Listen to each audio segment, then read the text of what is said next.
Bismillahirrahmanirrahim. Assalamualaikum warahmatullahi wabarakatuh. Huwallazi anzala sakinata fi qulubil mu'minin liyazdadu imanan ma'a imanihim.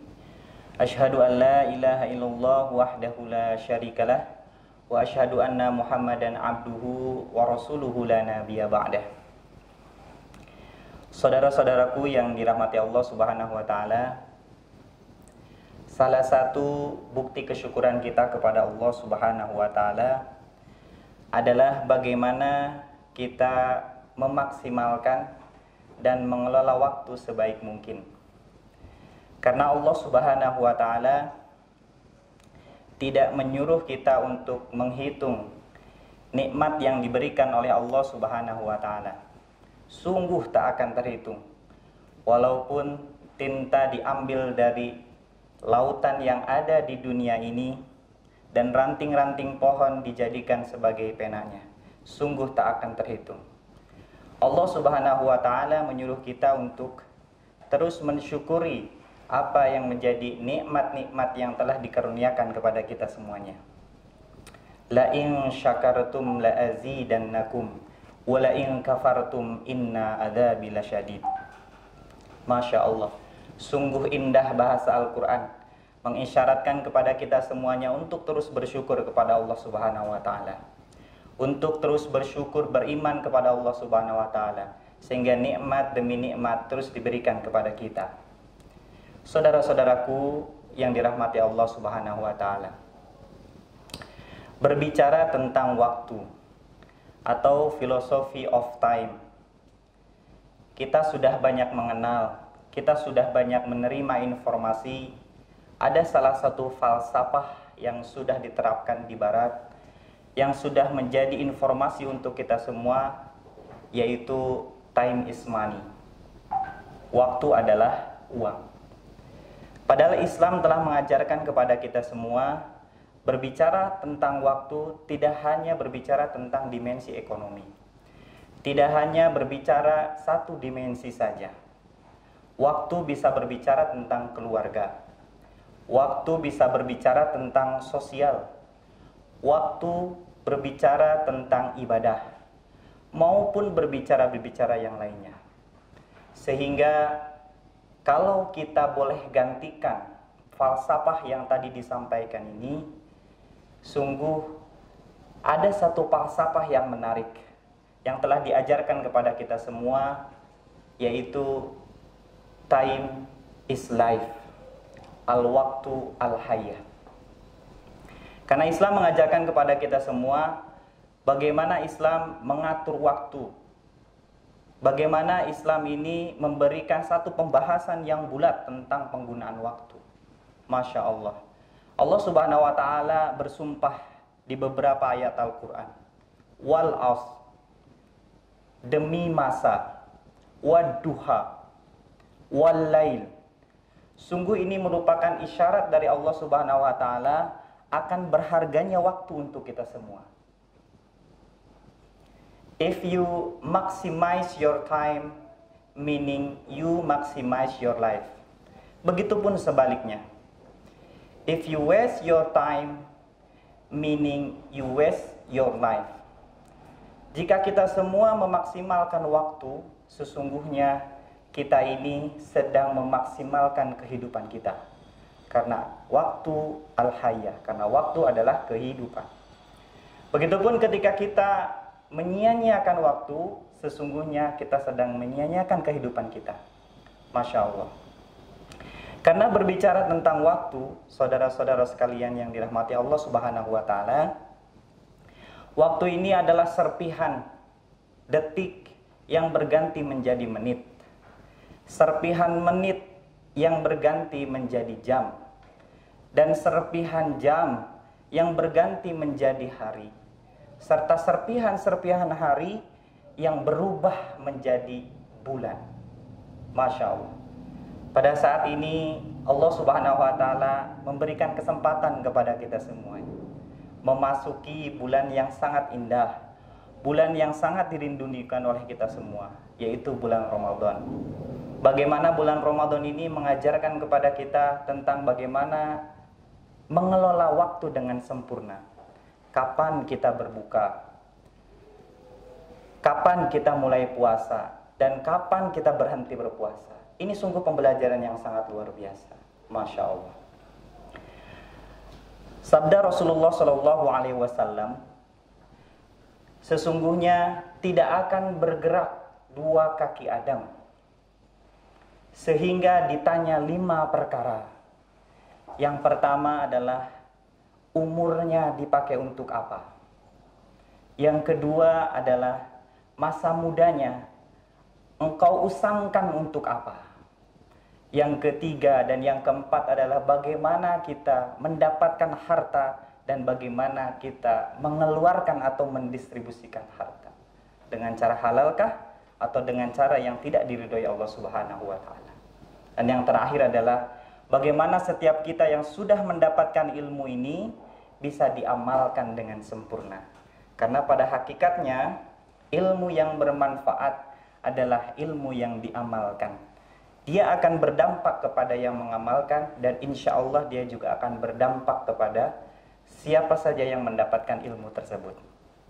Saudara-saudaraku yang dirahmati Allah Subhanahu wa taala, ketika berbicara tentang waktu dan kita aplikasikan dengan hadis yang tadi disampaikan oleh sabda Rasulullah SAW, sesungguhnya umur, masa muda, pengelolaan harta, serta ilmu, ini merupakan dimensi pengelolaan waktu. Maka kesempatan Ramadan ini adalah kesempatan yang bagaimana kita belajar untuk mentarbiyah diri kita, membina ruhiyah kita. Bagaimana kita belajar untuk mengelola waktu.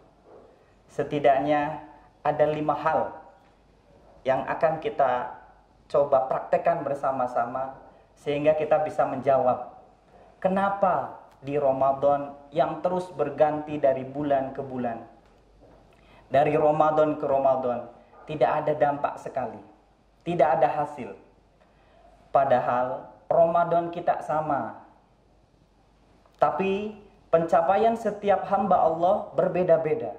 Ada yang dengan Ramadan kali ini mungkin atau Ramadan sebelumnya bisa menyelesaikan atau bisa khatam Al-Quran 1 kali. Ada yang 2 kali. Masya Allah, mungkin ada yang tidak sama sekali khatam Al-Quran. Ada yang dalam Ramadan ini bisa menyelesaikan dan menghafalkan mungkin 5 hadis. Atau mungkin juga ada yang tidak sama sekali menghafalkan hadis. Masya Allah. Ada juga dalam Ramadan ini terus bergerak untuk sedekah, ya, memberikan sebagian hartanya untuk orang lain, untuk tempat-tempat ibadah dan yang lainnya. Mungkin ada yang tidak sama sekali mengeluarkan hartanya, Masya Allah.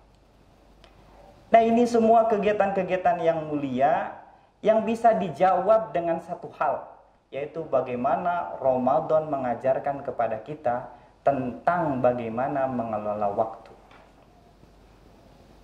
Ada 5 hal saja. Yang pertama, kita mesti ikhlas kepada Allah Subhanahu wa taala. Kesempatan demi kesempatan yang Allah berikan kepada kita, sesungguhnya yakin itu dari Allah Subhanahu wa taala dan sesungguhnya yakin pula itu yang terbaik untuk kita semua. Kita diberikan kesempatan oleh Allah Subhanahu wa taala untuk bisa menikmati ibadah Ramadan kali ini. Maka maksimalkanlah dengan sempurna. Karena belum tentu kita bisa sempurna 1 bulan melaksanakan Ramadan. Dan belum tentu pula kita bisa melaksanakan Ramadan tahun berikutnya. Jadi yang pertama adalah bagaimana kita ikhlas kepada Allah Subhanahu wa taala. Yang kedua, bagaimana kita bisa menentukan target layaknya kita bermain panahan. Tidak akan elok ketika kita main panahan tanpa ada target. Atau seorang yang bermain sepak bola, seindah apapun gocekannya, seindah apapun permainannya, kalau kita tidak tahu di mana gawang yang harus kita bobol, sulit rasanya kita akan dikatakan sebagai pemain yang indah atau pemain yang ahli dalam bermain sepak bola. Maka tentukanlah target hari ini. Tentukanlah target Ramadan kali ini. Kita mau khatam berapa kali? Kapan saja khatamnya? Per 2 harikah? Per 3 harikah? Atau per 1 harikah? Masya Allah. Kita mau sedekah berapa kali? Targetkan. Kita mau hafal hadis berapa? Targetkan. Sehingga ini akan menjadi penentu dan menjadi jawaban kita keluar daripada tarbiyah Ramadan ini mau menjadi apa. Jadi yang pertama ikhlaskan, yang kedua tentukan target, dan yang ketiga tidak ada target yang dicapai tanpa intibat, tanpa kedisiplinan. Sudah banyak contoh dalam hidup ini, pencapaian demi pencapaian yang sempurna tidak terlepas dengan satu kata, yaitu disiplin. Dan Islam telah mengajarkan itu semua, baik dengan sholatnya, baik dengan Ramadannya, baik dengan ibadah-ibadah yang lainnya. Disiplin adalah satu kunci untuk mencapai kesuksesan. Setelah kita tentukan targetnya, maka kita sempurnakan kedisiplinan kita. Insya Allah dengan seperti itu kita akan merasakan proses yang sangat indah untuk menikmati Ramadan. Jadi yang pertama adalah ikhlas, yang kedua tentukan target, yang ketiga adalah disiplin, dan yang keempat bagaimana kita bisa menjadwalkan seluruh kegiatan-kegiatan itu bila perlu ditulis, ditempel. Buat kesepakatan dalam satu keluarga, buat kesepakatan dalam satu komunitas. Kita mau selesaikan berapa hari ini Quran ini. Tentu ini perlu kesepakatan bersama. Apalagi kalau bingkai ini adalah bingkai keluarga. Sungguh indah di masa yang penuh ujian ini kita membuat atau mengagendakan pola keluarga Qurani di bulan Ramadan. Bagaimana ayah ibu menjadi uswah, bagaimana reward dan punishment-nya kita terapkan, dan bagaimana kita semua bisa istiqomah menjadi dan mudah-mudahan keluarga Allah Subhanahu wa taala.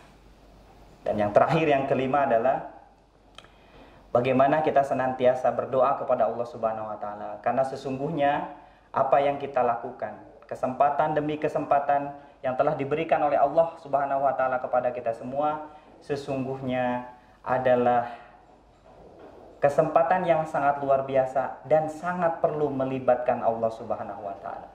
La haula wala quwwata illa billah. Tidak ada daya, tidak ada upaya. Kita ini makhluk yang lemah, makhluk yang tidak punya kekuatan apapun. Maka teruslah berdoa kepada Allah Subhanahu wa taala. Mudah-mudahan di Ramadan yang berkah ini kita senantiasa diberikan hidayah oleh Allah Subhanahu wa taala, diberikan kekuatan oleh Allah Subhanahu wa taala, sehingga detik demi detiknya, menit demi menitnya, hari demi harinya senantiasa kita bisa pertanggungjawabkan di akhirat kelak insya Allah. Saudara-saudaraku yang dirahmati Allah Subhanahu wa taala, di mimbar yang mulia ini saya mengajak kepada semuanya, mari kita terus mengoptimalkan kesempatan demi kesempatan yang Allah berikan kepada kita semua, sehingga kita di akhir Ramadan ini disematkan sebagai hamba-hamba yang muttaqin sesuai dengan yang disampaikan Allah Subhanahu wa taala dalam surat Al-Baqarah. Kita mudah-mudahan puasa ini dengan bersatunya sebuah manajemen waktu yang maksimal sehingga kita bisa menjadi orang-orang yang didambakan oleh Allah Subhanahu wa taala, yaitu orang-orang yang beriman, bertakwa kepada Allah Subhanahu wa taala. Sekian dari saya, wallahu a'lam bishawab, kurang lebihnya mohon maaf. Akhirul kalam, assalamualaikum warahmatullahi wabarakatuh.